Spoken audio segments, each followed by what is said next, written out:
अच्छा, what is the difference between cost, price and rate? इन तीनों का मतलब ही कीमत होता है, तो फिर इनमें डिफरेंस क्या है? तो चलिए आसान भाषा में डिफरेंस समझते हैं।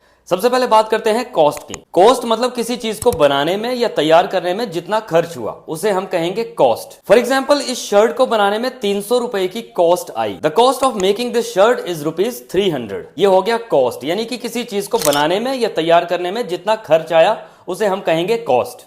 और अब बात करते हैं प्राइस की। प्राइस का मतलब वो रकम जो किसी चीज या किसी सर्विस को खरीदने के लिए आप चुकाते हैं उसे हम कहेंगे प्राइस। जैसे कि इस शर्ट की प्राइस 500 रुपए है। The price of this shirt is ₹500।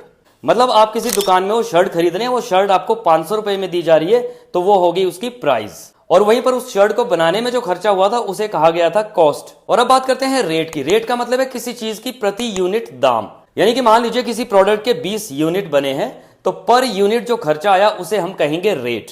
जैसे कि दूध का रेट 60 रुपए प्रति लीटर है। द रेट ऑफ मिल्क ₹60 पर litre. So eventually this is the difference between price, cost and rate. अब मान लीजिए आप कहीं पर एक मोबाइल खरीद रहे हैं, उस मोबाइल की जो कीमत है उसे आप इंग्लिश में क्या कहेंगे? Let me know answer in the comments. Thank you for watching.